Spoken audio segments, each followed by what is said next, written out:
Hello and welcome back to another year of What's to Ya. I'm Daniel Zona and here with John Kotler, and we've taken over for Carter and Jack. We're very thankful for this opportunity. They're off in college doing their thing, and we hope that we're going to be a good substitute for you this year. On the schedule for tonight, we're going to be talking about the Major League Baseball playoff race. We're going to also be discussing the first 4 weeks of the NFL season and what we think is going to happen going forward. We're going to talk about the Ryder Cup and the shocking loss for the U.S. And finally, we're going to finish off with Columbia sports. So the Major League Baseball playoffs are going to start tonight, actually. Kansas City is playing the A's, and I really think that the Royals are going to be dominant in this game.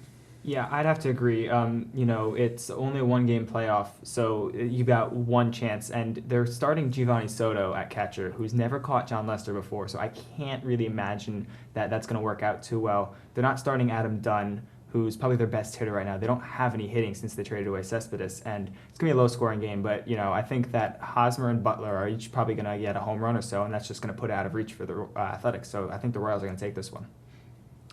Not to mention that, of course, also, the last time the A's swept a series was before the All-Star break.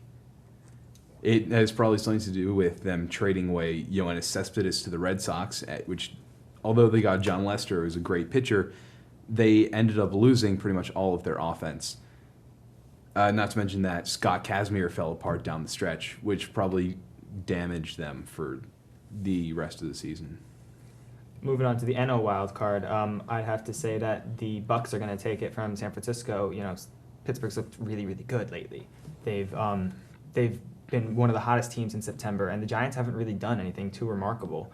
They've lost a lot of games by a big margin. If they lose, they get blown out. Not to mention that they did lose only 12 games in September, which isn't too awful, but 8 of those games were 5 runs or more, including a 17-0 blowout against Los Angeles. You can't really do that and expect to do well in the playoffs, where there's better teams with better pitching and better hitting. So shifting back to the AL, once the Royals move on over the Athletics, they're going to end up playing the Los Angeles Angels, who are the best team in baseball. And they're the best team in baseball for a reason. They have great young pitching. They actually, in the month of September, which never happens, they had a 10-game winning streak. It's something that's completely ridiculous. Yeah, the Angels have been probably one of the hottest teams in baseball now. Jared Weaver's looking incredibly good. Schumacher, the rookie, he's been unbelievable this season. They've got hitting, they've got speed, they've got defense, they've got Mike Trout, which is everything that I just mentioned. And they're going to be playing. They're going to be playing a Kansas City team that isn't used to this kind of run production. The Kansas City Royals aren't a big, strong offensive team. They're more of a defensive team, and I think Los Angeles is going to rip them apart. The other divisional series game has already been decided. It's going to be Baltimore, and they're going to be playing the Detroit Tigers. I've got to take the Orioles in this matchup. They're the only team this year who's hit 200-plus home runs, which wouldn't be too remarkable, except for the fact that there haven't been any players really who've hit 40 or more home runs. There was Jose Bautista, who had a phenomenal year with the Blue Jays, but other than him, nobody broke 40. And not to mention, the return of Chris Davis is going to be a huge help for this team. They're getting him back halfway through this series, and he's one of their best offensive bats. Like, once they get him back, they're really going to be able to click again. That's not to say the Tigers haven't been playing well. It's just they really only have pitching. They don't have great hitting. They just have Scherzer and Verlander, who hasn't really been all that much lately, but they're not as strong offensively as the Orioles, I feel.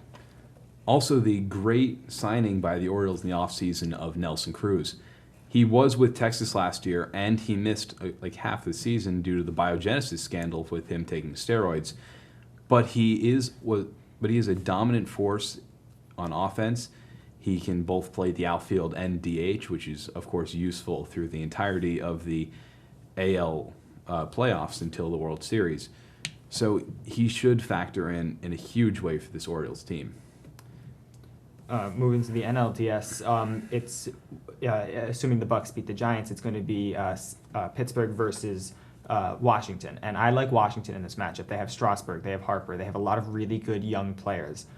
Pittsburgh's been playing well, but the Nationals are the best team in the NL for a reason. They've been playing extremely well, even though they do come from a fairly depleted division. But they destroyed everybody else in their that they played this season, and they've just been looking unstoppable since the All-Star break.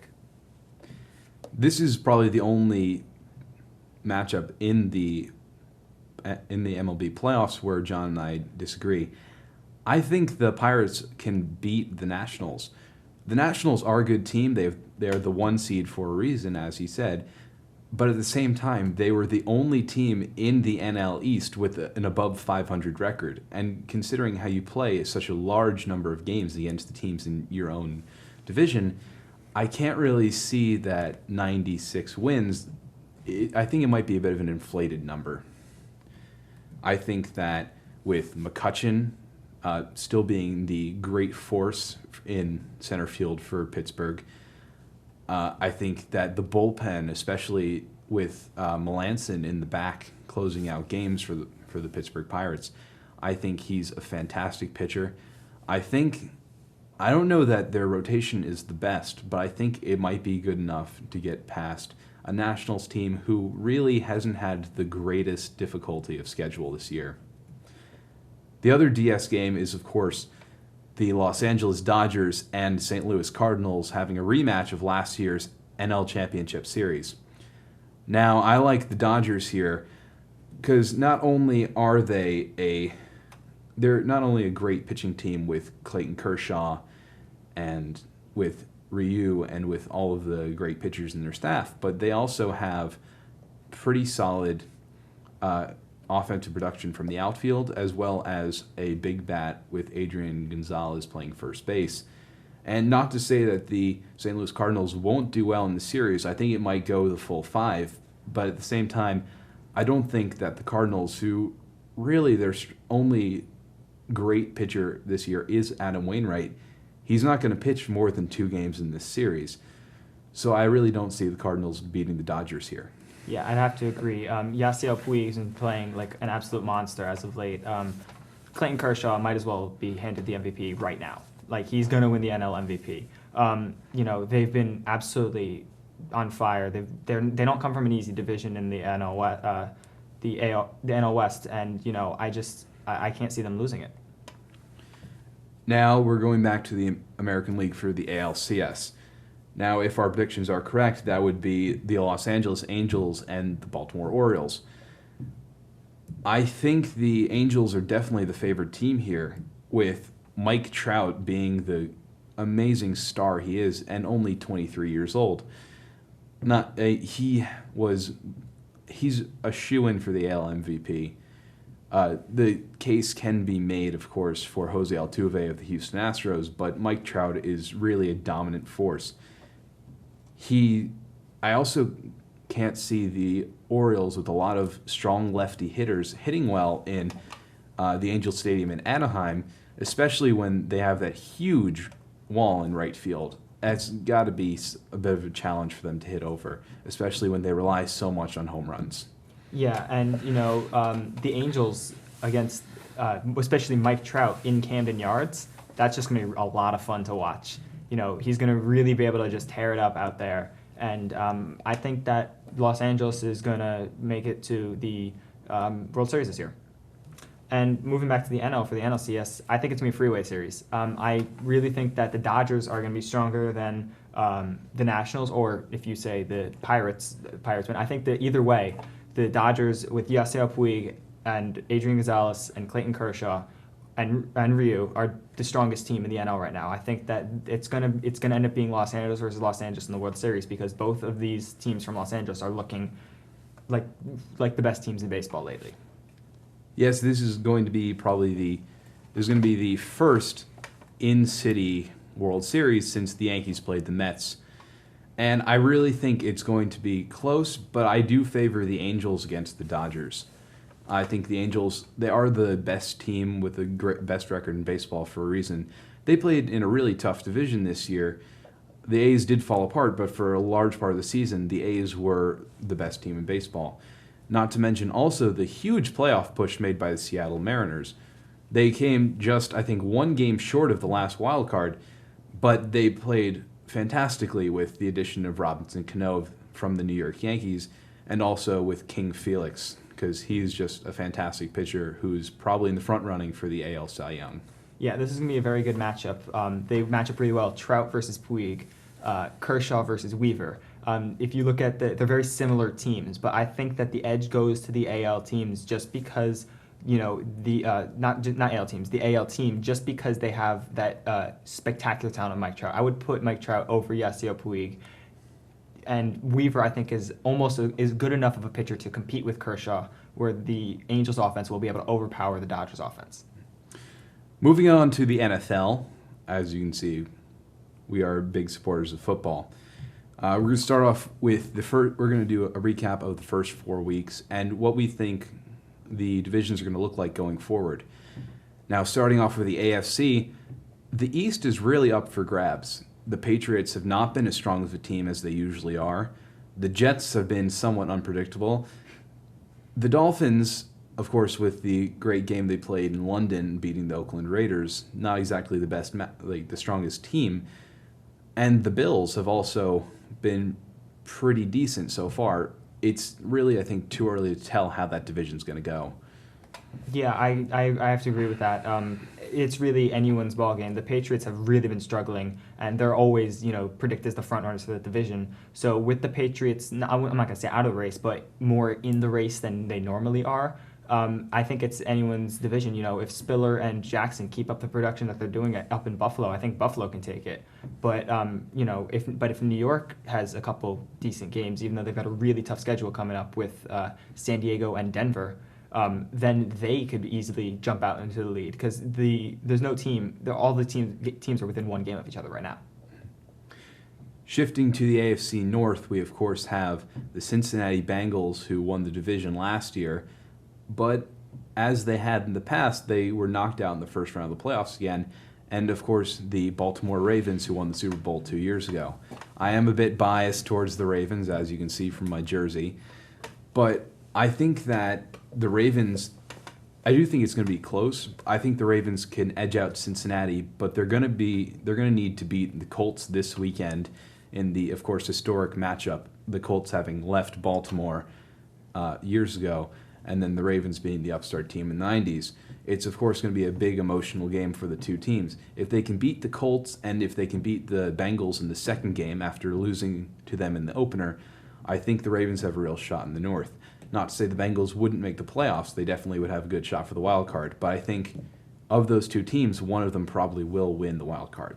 I'd agree that Pittsburgh has been looking absolutely awful lately. You can't rule anybody out at this point, but I'm ruling them out. Cleveland is Cleveland. They're never gonna, until they really get Johnny Manziel into the all-star player that he can be. They're really never gonna be a contender for the division. I think Cincinnati's gonna run away with this. I think Baltimore will get that wild card slot that Daniel was mentioning Cincinnati getting.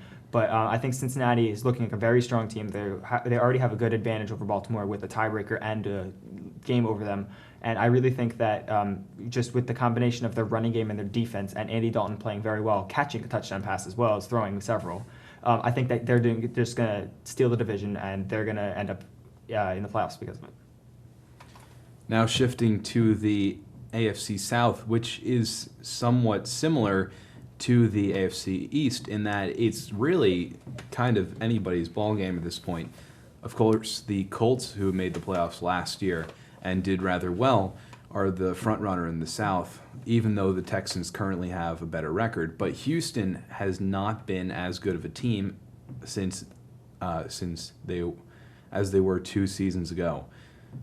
Arian Foster has been good, but I don't think it's good enough that they're going to win the division. Yeah, the AFC South is probably the worst division in the AFC right now. The Jaguars and the Titans cannot do anything right. The Colts are 2-2, but again, they've played with their wins, they've beaten the Jaguars and the Titans. So I wouldn't put too much value on that. I still think the Colts are going to win the division. I don't think Ryan Fitzpatrick can ever lead a team to the playoffs.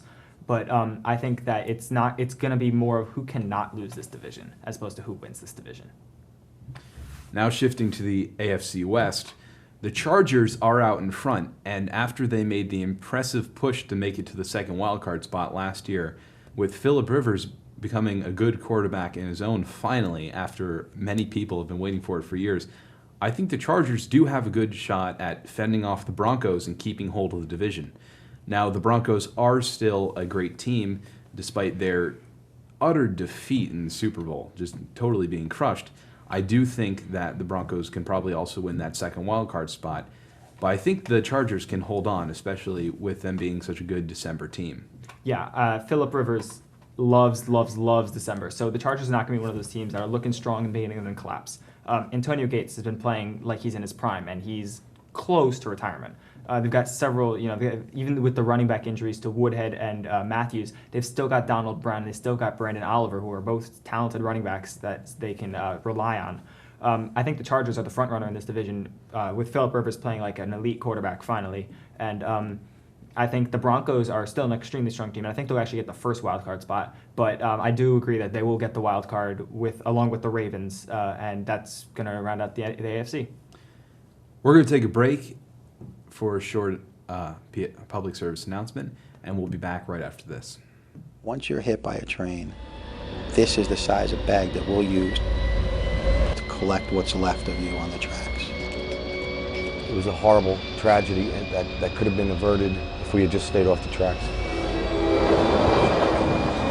I don't want to have to be the one that has to go tell your parents that you're dead. Make the right choice. Stay off the tracks. Welcome back to What's It To Ya. Before the break, we left off by talking about the AFC, so now we're going to shift into the NFC. Starting with the East, it's the Eagles' division to lose. Like, the Eagles are the front runner in this division, and I think they will lose it.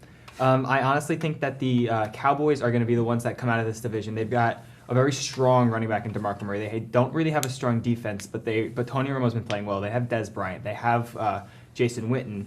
And the Cowboys, there's been reports by some of their players that have been saying that Chip Kelly's working them too hard and they're tired. This is week 5. If your players are tired by week 5, what's it going to be like week 15, week 16, week 17? They're just going to collapse. They're not going to be able to hold it together throughout the end of the season. I definitely agree with you with the Eagles falling apart. I don't really see them as much of a great team, especially with LaShawn McCoy being the worst-ranked running back in his division. With Alfred Morris and the Redskins really don't look great this year at all. But to be behind him, to be behind a backup from Jacksonville with the New York Giants, DeMarco Murray is a fantastic running back and is obviously proving his worth with the Cowboys, but to be behind the other two is a bit ridiculous for what a lot of people felt was going to be the number one running back coming into the season. I do slightly differ from John in this one. I really feel like the Cowboys are probably going to be a strong team, and they will be pretty good for a while, but it is still Tony Romo. Tony Romo has proven to us time and time again that he's not a good quarterback because he falls apart at the end of the season under pressure. I really think the Giants have a good shot to take this division. Moving to the North, currently Detroit is leading the division, and I think they'll hold on to that lead. Detroit has one of the best defenses in football right now, arguably the best with the Jets, who they just beat. And they can stop the run, and they can also run the ball fairly well. Matthew Stafford's been playing very well. Calvin Johnson is obviously just a monster. And defense is what wins championships, really. And they've got one of the best defenses. I can't really see them falling apart down the stretch. I do like the Detroit Lions. I think they're a fantastic team. But if you look at how little Calvin Johnson did in this game versus the Jets, and it is still the New York Jets who are good old gangrene once again, I don't think that with Calvin Johnson doing very poorly against them and them only beating the Jets by a single touchdown that they can take the division, which still has the Bears and the Packers. I think they will be good enough for a wild card spot, but I think it's going to be Aaron Rodgers and the Green Bay Packers who are going to take this division. Aaron Rodgers did say to his fans, RELAX, relax. And he proved it out there on the field on Sunday. He went for over 300 yards with 4 touchdown passes. And that's, of course, without their big tight end, Jermichael Finley, who left. In the South, this is, again, just like the AFC South. It's just really whoever doesn't lose this division. Tampa Bay has been looking dreadful this year. Atlanta put up 56 points against them and then gets drubbed by the Vikings, who are looking even worse than Tampa Bay this year. Carolina started off very strong. Then they dropped 2 bad games to the Steelers and the Ravens. New Orleans is 1-3, losing to Cleveland. Honestly, I don't know who's going to win this division. I think it'll be the Saints, but that's just because Drew Brees is Drew Brees, and there's really no frontrunner in this division to speak of. So it's really just who doesn't really do as poorly as they think as they are currently. The Saints are definitely probably a favorite team in the South, even with the 1-3 start. They do still have Drew Brees, who is by far one of the best quarterbacks in the NFL. Of course, he has Jimmy Graham, who is definitely one of, if not the best tight end in the NFL for a reason. He always catches passes. He's a fantastic player. He scores a lot, and of course, Atlanta isn't completely out of it. I think they still have a chance to do well, especially with Matty Ice doing such a great job down there the last couple of seasons. I do think the Panthers are not what they were, and I think it's in large part of them losing Steve Smith to the Ravens. I mean, he was one of their best receiving options, who then teams would put their best cornerbacks on, which would leave the other side of the field completely open for Cam Newton. Without another great wide receiver, I don't see them doing very well this season. Not only that, but Steve Smith was the heart and the soul of the Panthers. He was like if you think Panthers, you thought Steve Smith for years. He was there for 13 years. He's their all-time leader in receptions, receiving yards, and receiving touchdowns. And it's just a completely deflating loss to them. It's not just that he's a talented football player, it's just that he's a great locker room talent as well. And in the West, I think the NFC West is the strongest division that I've seen in football for a very long time. The Cardinals are 3-0. They're being led by Drew Stanton, of all people, but he's performing exceptionally well, living up to the second-round draft hype that he had initially received in 2007. Obviously, you have San Francisco and Seattle, who are probably still considered the front-runners in this division, despite being 2-2. They're both very talented teams with really strong defenses. St. Louis has the pieces. They're still trying to put it together, but they're not going to be able to compete this season. I think that Arizona will not collapse. I think that Arizona's going to hang on. They're going to win the division. I think Seattle and San Francisco are going to be fighting it out for the first and the second wildcard spot. And they're both. I think that this division can contribute 3 playoff teams, which is an unprecedented number. Except for the AFC North 2 years ago when Pittsburgh, Baltimore, and Cincinnati all made the playoffs. I disagree. I think without Carson Palmer, Arizona is not as good of a team. Larry Fitzgerald has not had a Larry Fitzgerald kind of a season. He's been just atrocious so far through the first 3 games for the Cardinals. I think San Francisco and Seattle are going to be in a bit of a dogfight to see who can win this division. Moving on, we're going to cover the Ryder Cup. Now, the USA unfortunately lost for the 3rd straight time, falling 16.5 to 11.5. And it was, of course, led by Rory McIlroy for the European team. I mean, it's hard to go up against a man who wins 2 majors so far this year and has just been playing some of the best golf of his life. Ricky Fowler for the U.S. is a great young talent. I think he's still up and coming. And he finished 2nd in 3 different majors this year, which is fantastic for him. But he had no chance against Rory McIlroy.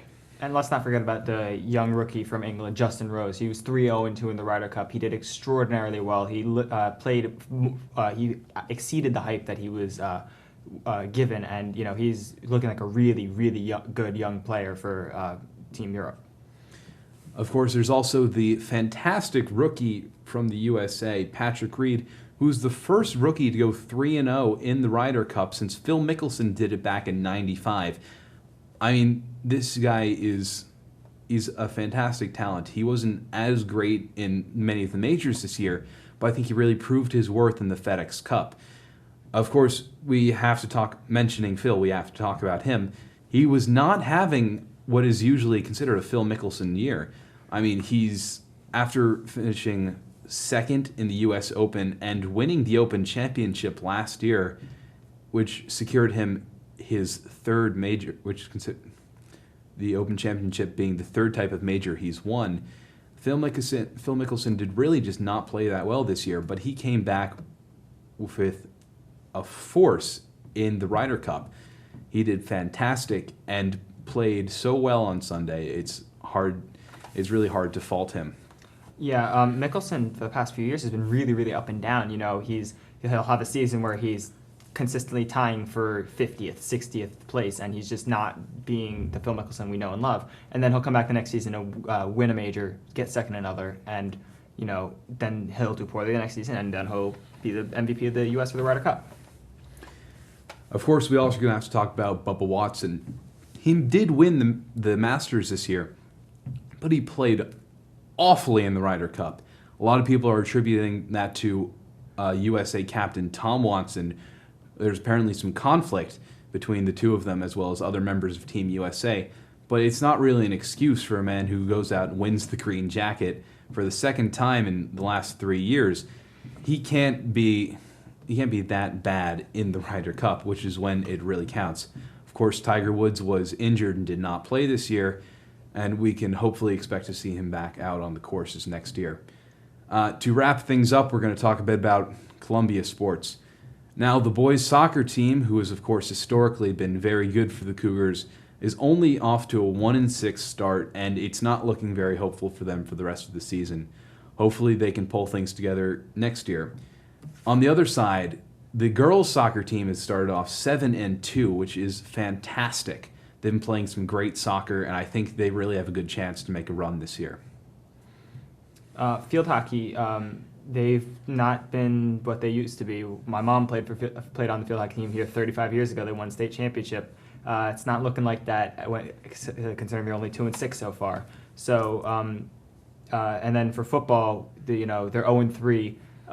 They played pretty well against North Bergen and Orange, but they probably should have won those games, and they got drubbed by Seton Hall in the opener. But they've been playing some fairly good football offensively and defensively. It's just the special teams is what's been letting them down right now. Of course, everyone had high expectations for the football team this year with the addition of Coach Power, who has coached at Penn State and is a fantastic coach, has been known for turning programs around. They've definitely been playing better, but they're not what we had expected. To finish things off, we of course have the girls volleyball team, who started off with a 7-2 record, but of course the 2 losses were non-conference. So in conference they are 7-0, which is a great record for them. And that's what I think is going to finish us off tonight, with them hopefully making a good run down the stretch. Thank you for watching What's It To Ya. I'm Daniel Zona. I'm John Kotler. We hope to see you next time. Yes, thank you, and good night.